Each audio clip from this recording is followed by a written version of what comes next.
రాజ్యసభ ఎన్నికకు కాంగ్రెస్ అభ్యర్థులు దాదాపు ఖరారయ్యారు. తెలంగాణలో కాంగ్రెస్ కు 2 స్థానాలు దక్కబోతున్నాయి.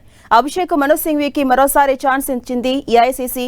రెండో రాజ్యసభ అభ్యర్థిగా వేం నరేందర్ రెడ్డి పేరు దాదాపు ఖరారైనట్టుగా సమాచారం. వేం నరేందర్ రెడ్డి పేరును అధికారికంగా ప్రకటించే అవకాశం ఉంది. మరోవైపు అభిషేక్ మను సింఘ్వీకి హైదరాబాద్ చేరుకున్నారు. నేడో రేపో నామినేషన్ వేయబోతున్నారు ఆయన.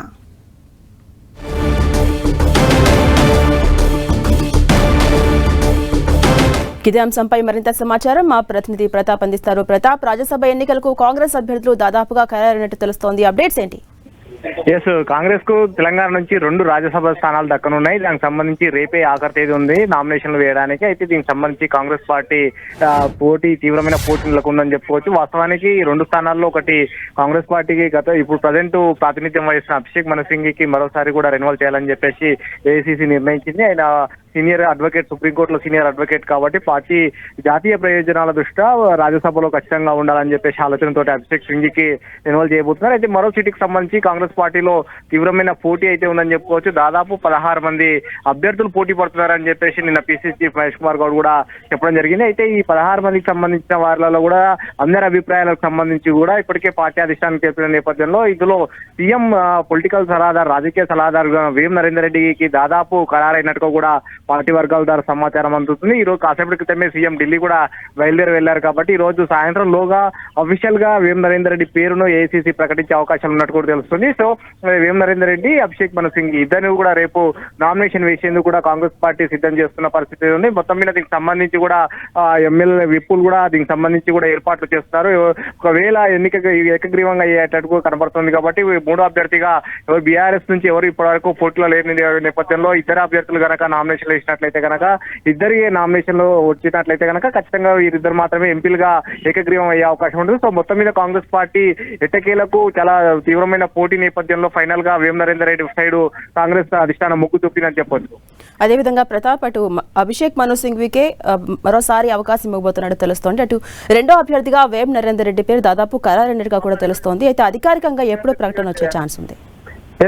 సీఎం రేవంత్ రెడ్డి కాసేపు క్రితమే ఢిల్లీ బయలుదేరి వెళ్లారు. పీసీసీ చీఫ్ తో కూడా వారు మధ్యాహ్నం తర్వాత ఫోన్ లో మాట్లాడే అవకాశం ఉంటుంది. పీసీసీ చీఫ్ తో పాటు అదేవిధంగా ఇన్ఛార్జ్ మీనాక్షి నటరాజన్ తో కూడా మరొకసారి ఫోన్ లో మాట్లాడతారు. యాక్చువల్ గా మొన్న తెలంగాణకు రాహుల్ గాంధీ వచ్చిన సందర్భం కూడా రాహుల్ గాంధీ, కేసీ వేణుగోపాల్ తోటి ఇద్దరితో కూడా ప్రత్యేకంగా వారి భేటీ కావడం కూడా జరిగింది. ఆ సందర్భంగా కూడా దాదాపు అరగంట పాటు శంషాబాద్ ఎయిర్పోర్ట్ లో ఏ అంశానికి సంబంధించి కూడా డిస్కషన్ చేశారు. అయితే దీనికి సంబంధించి మరోసారి కూడా డిస్కషన్ చేద్దామని కూడా చెప్పినట్టు తెలుస్తుంది. అయితే ఫైనల్ గా సీఎం రేవంత్ రెడ్డి వేం నరేందర్ రెడ్డి సైడ్ మొగ్గు చూపినట్టుగా తెలుస్తుంది. అందరూ పార్టీలో కూడా ఏకాభిప్రాయం కూడా ఫైనల్ గా పీసీసీ చీఫ్ తో పాటు అందరూ కూడా ఇన్ఛార్జ్ మీనాక్షి నటరాజన్ కూడా వేం నరేందర్ రెడ్డి సైడ్ కు మొగ్గు చూపినట్టుగా తెలుస్తుంది. సో మొత్తం మీద వీరు ఫైనల్ అధిష్టానానికి రిపోర్ట్ అందజేసిన నేపథ్యంలో అధిష్టానం కూడా మరోసారి మధ్యాహ్నం మాట్లాడి దీనికి సంబంధించి సాయంత్రంలోగా అఫీషియల్ గా ప్రకటించే అవకాశం ఉంటుంది. ఎందుకంటే రేపే నామినేషన్లకు ఆఖరి తేదీ కాబట్టి రేపు నామినేషన్లు ఎట్టి పరిస్థితుల్లో వేయాల్సి ఉంటుంది కాబట్టి ఈ రోజు సాయంత్రం అఫీషియల్ గా ప్రకటించే అవకాశం ఉంటుంది.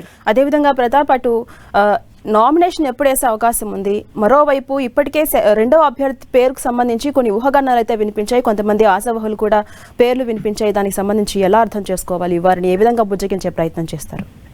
కాంగ్రెస్ పార్టీలో సహజంగా ఈ పోటీ అనేది ఎప్పుడు ఉంటూనే ఉంటుంది. చాలా వరకు కూడా ఎమ్మెల్సీ అప్పుడు కూడా సేమ్ ఇలాంటి సిచ్యువేషన్ ఉన్నది. అప్పుడు ఎమ్మెల్సీ అప్పుడు కూడా వేం నరేందర్ రెడ్డికి దాదాపు ఖరారైతారు అంటున్నారు. కానీ ఊహించని పరిణామాల నేపథ్యంలో సోషల్ ఈక్వేషన్స్ పరిగణలోకి తీసుకొని అప్పుడు బీసీలకు 2 సీట్లు కూడా బీసీలకు ఇచ్చిన పరిస్థితి కాబట్టి ఈసారి ఈ అంశానికి సంబంధించి కూడా దాదాపు 16 మంది పోటీ పడుతున్నప్పటికీ చాలా పేర్లు కూడా తెరపైకి వచ్చినాయి. ముఖ్యంగా రెడ్డి సామాజిక వర్గంలో అయినప్పటికీ కూడా వంశీచంద్ర రెడ్డి పేరు ప్రధానంగా వినిపించింది. ప్రియాంక గాంధీ సపోర్ట్ చేస్తుంది, ఆయన పేరు చెప్పినట్టుగా కూడా పార్టీలో ఒక చర్చ జరిగింది. బలంగా ఆయనకే దాదాపు ఛాన్స్ అని కూడా ఒక చర్చ జరిగింది. ఈ పరిణామాల నేపథ్యంలో అనేక విహెచ్ కూడా ఢిల్లీకి వెళ్ళి కూడా నాకు ఈ చివరిసారి అవకాశం కల్పించాలని విహెచ్ కోవడం కానీ, ఇతరత్ర వ్యక్తులు మాదిగ సామాజిక వర్గానికి ఇవ్వాలని మరికొందరు అట్లా మందకృష్ణ మాదిగ కూడా స్వయంగా రాహుల్ గాంధీకి లేఖ రాయడం కానీ, ఇవన్నీ పరిణామాల నేపథ్యంలో రకరకాల పేర్లు ఊహాగానాలు తెరపైకి వచ్చినప్పటికీ ఫైనల్ గా సీఎం రేవంత్ రెడ్డి తన రాజకీయ సలహాదారుగా ఉన్న వేం నరేందర్ రెడ్డి వైపు మొగ్గు చూపినట్టు తెలుస్తుంది. సీఎం మొగ్గు చూపిన వ్యక్తికే అధిష్టానం దాదాపు గ్రీన్ సిగ్నల్ ఇచ్చినట్టు కూడా తెలుస్తుంది. కాసేపట్లో సాయంత్రంలోగా అఫీషియల్ గా ప్రకటించే అవకాశం ఉంటుంది. ఈ మొత్తం అంశానికి సంబంధించి ఇవాళ ఒక క్లారిటీ వచ్చే అవకాశం కనిపిస్తోందా? ఎన్నిక ఏకగ్రీవం అయ్యే అవకాశాలు ఎంతవరకు ఉన్నాయి ప్రతాప్?